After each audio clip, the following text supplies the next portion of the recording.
Hello and welcome to The Excerpt. I'm Dana Taylor. Paris plans to make history when it hosts the Summer Olympics this July, becoming the first ever city to take the opening ceremonies out of a stadium. Instead, a boat parade on the Seine will carry more than 10,000 athletes. But the Seine has been plagued with sewage and pollution for decades, and swimming has been banned there for more than 100 years. Plus, how will they manage the security risks and what's going on with the menu?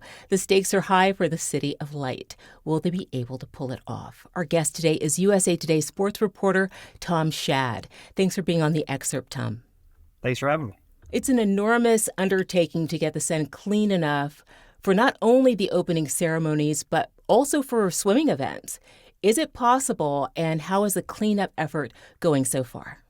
Yeah, this is really kind of a focal point of the Paris Olympics. This is something that even when they were first proposing holding the Olympics here and bidding for the games, they wanted the Seine to kind of be the centerpiece. It's the centerpiece of the city. They want it to be the centerpiece of the games.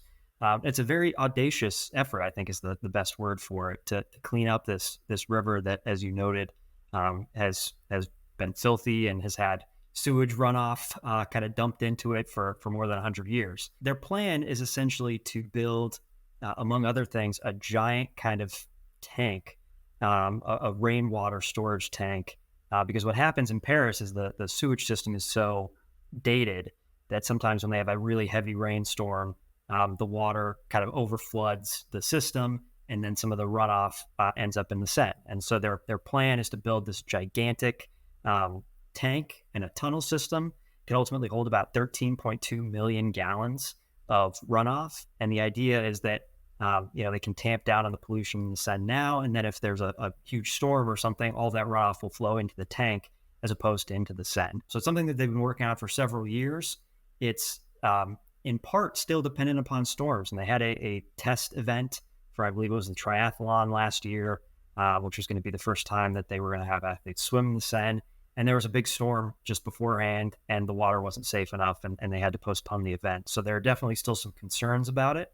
But in terms of progress and in terms of the plan, I mean, this is something that has been on the forefront of organizers' minds for a while, and they definitely do have a good plan in place. Well, Paris must also ensure the opening ceremonies are secure. Without a stadium, will that mean fewer spectators? What's that going to look like this summer? The opening ceremony is not, as you noted, going to be in a stadium. It's going to be athletes on barges floating 3.7 miles through the middle of Paris. There are lots of security concerns around any sort of opening ceremony. I mean, you got to control the airspace, you got to control, egress, people coming in and out. This is an even tougher challenge because you're going to have, as it currently stands, 300,000 spectators spread out among 3.7 miles. That's obviously a huge area on both sides of the river that authorities have to kind of be cognizant of. So they're enlisting, I think it's 30 or 35,000 security guards to work that just for the opening ceremony. It's a huge kind of undertaking just to make sure that you're having eyes and ears on such a large piece of land. And that's just the opening ceremony. The other thing is the Paris Games are going to be very kind of urbanized. It's going to be kind of a lot of stuff in the heart of Paris, a lot of fans traveling on the subway system. I mean, it's a huge security undertaking for such a densely populated city. So there are just lots of layers to keep everybody safe. So Paris has seen its share of tragedy with regards to terrorist attacks, with almost 15,000 athletes competing and over 500,000 spectators at the venues. Security for the games is going to be a top concern. I'm guessing they can't really say what the plan is to keep everyone safe, but what do we know about that? Yeah, a couple of things that we do know. I mean, one is just the sheer number of police and private security and even French military that's going to be on the streets kind of facilitating that effort. They want to have a lot of boots on the ground, again, keeping eyes and ears on the different venues, and just generally ensuring that downtown Paris is a safe place to be during the games. The other kind of interesting thing that they're doing is using artificial intelligence, which obviously is very buzzy in this day and age, and has been somewhat controversial. Basically, what they're trying to do is use AI to monitor a large number of security cameras and then flag to human operators when there's some suspicious activity going on. So there have been some concerns among political leaders in France that AI is essentially, taking screen grabs of people on the street, kind of like a 1984 dystopian situation. And French authorities have cautioned that that's not what it is at all. It's using kind of this technology to basically be able to keep eyes on a larger number of cameras than a human could, and then flag suspicious activity like a sudden grouping of people or an unattended bag being left in a crowded space, things like that. So that's one of the things. You're right. We don't know everything that they have planned, but that is one kind of novel thing that that could be in play here this summer. What other risks does the city face with an event of this size, Tom?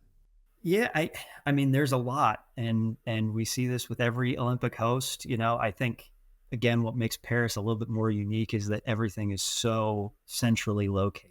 I think with a lot of past Olympic games, you've had large venues or large swaths of the games kind of further outside the city. Maybe the opening ceremony is in downtown, but everything else is an hour outside.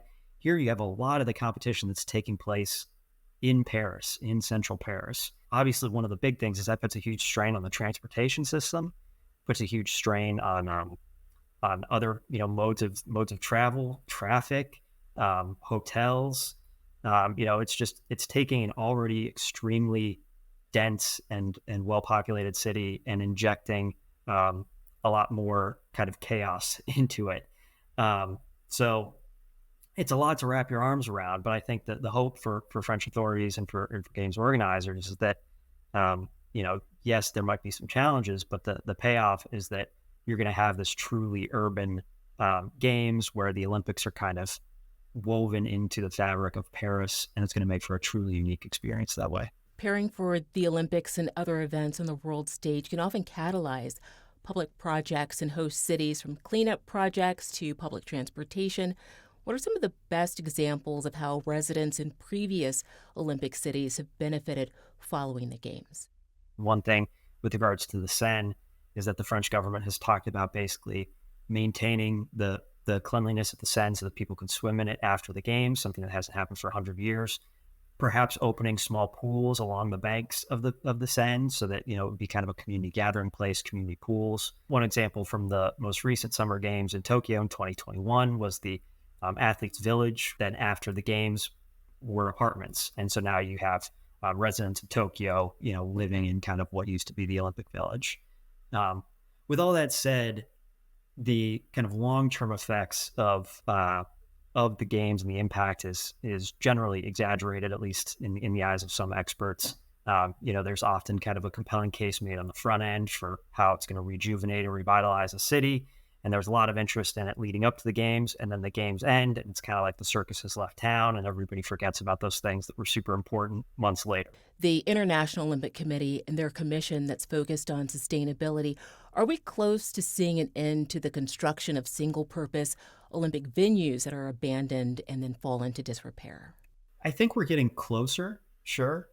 There is still some of it. And again, the IOC has made this a priority. There have been past games, even as recently as the Rio Olympics in 2016, where there were, entire venues that were built and then totally abandoned within 2 or 3 years. That's just a bad look for the Olympics, for the IOC. And so they've really kind of tried to tamp down on instances like that. So Paris, for example, uses a lot of existing venues, arenas and stadiums that have been around for decades. Some temporary venues are being constructed, but at a low cost, where it's just a temporary thing that will be taken down. I think moving forward, this is a priority for the IOC, and I think they're looking more and more at cities that are potential hosts having the infrastructure and having a lot of the things in place before they award the Games to that city. And, Los Angeles in 2028 is a great example of this. The Los Angeles won the 2028 Games in part because they have football stadiums. They have dorm buildings at USC and UCLA that they can use to house athletes. They have infrastructure. They have a lot of the things that you already need, and it's kind of more of a situation where the IOC can roll in and roll out without totally disrupting the city. And I think that's something long term as they continue to award, the Games in 2030s and the 2040s. There's going to be more of an emphasis on that. They want cities that have existing venues. Maybe they've already hosted the Olympics previously and they still have everything set up, but they don't want to be in a situation where giant high rises are being constructed and then immediately torn down, or competition venues are just being vacated and overrun just a couple years after the Olympics end. The Olympic Games will begin on July 26th. The Paralympic Games began on August 28th. As you've reported, the most fun bit of recycling is tied to this year's medals for both games. What's special about the medals this year? Paris, like most Olympic hosts, is really trying to lean into its brand and kind of what makes it well known globally. And you could do that in kind of hokey ways. I think this thing with the medals is actually pretty cool. What they've done is they've put bits of the Eiffel Tower, actually iron bits from the Eiffel Tower, into the medals. So athletes that win a medal, obviously it's a cherished possession just to have an Olympic medal. But now they'll also have a little piece of history. And essentially how it's worked is when they've done renovations to the Eiffel Tower, there have been little pieces of iron runoff that they've saved and maintained. And now they're just putting a little chunk right in the medal from that runoff. So again, a cool example. And I think a lot of things that Paris is doing will legitimately be cool in addition to showcasing their country. Other hosts have done it and it's been kind of hokey, but I think this is one of many examples that is actually pretty cool. It's very cool. So most of us, when we think about Paris, the thought of gourmet food isn't far behind. There's also unique food vision for the Paris Olympics. Tell us about that, Tom. The one interesting thing is that they're trying to provide more plant-based food than they say previous Olympic hosts have. The other interesting thing there is the organizers are providing things, but also I shouldn't say each, but a lot of National Olympic committees also provide food for their own athletes. So this was a big thing in Tokyo and in Beijing. The USOPC, Team USA, went to great lengths to provide food separately from organizers for their athletes, so that if you have an athlete who's used to eating, spaghetti and meatballs or something before a competition, making sure that they have exactly what those athletes like. Well, not that Paris needs it, but the Olympics are a way to showcase your city to the rest of the world. Paris is obviously full of iconic landmarks that would make fantastic backdrops for the game. I know you're going to be there. What are you most looking forward to seeing at the Paris 2024 Games? A lot of the competition venues right downtown, close to downtown, or in a lot of cases at iconic landmarks. So if you're going to watch beach volleyball or compete in beach volleyball, the Eiffel Tower is going to be your backdrop. The Grand Palais is going to be the site of Olympic fencing and Taekwondo, which is gorgeous kind of glass ceiling, a really iconic structure. And then you have equestrian at Palace of Versailles, which obviously is a little bit outside of Paris, but again, just a very iconic space. So I think that's going to be really cool. And that was kind of, again, part of organizers' vision for the entire event was incorporating the games and making it feel urban and tied into Paris proper. I think that's going to be cool to see that come to fruition and to see some of these sporting events being contested directly in front of landmarks like the Eiffel Tower or the Palace of Versailles. I'm looking forward to following your coverage when you're there. Thank you, Tom, for joining me on The Excerpt. Yeah, thank you so much. Thanks for watching. I'm Dana Taylor. I'll see you next time.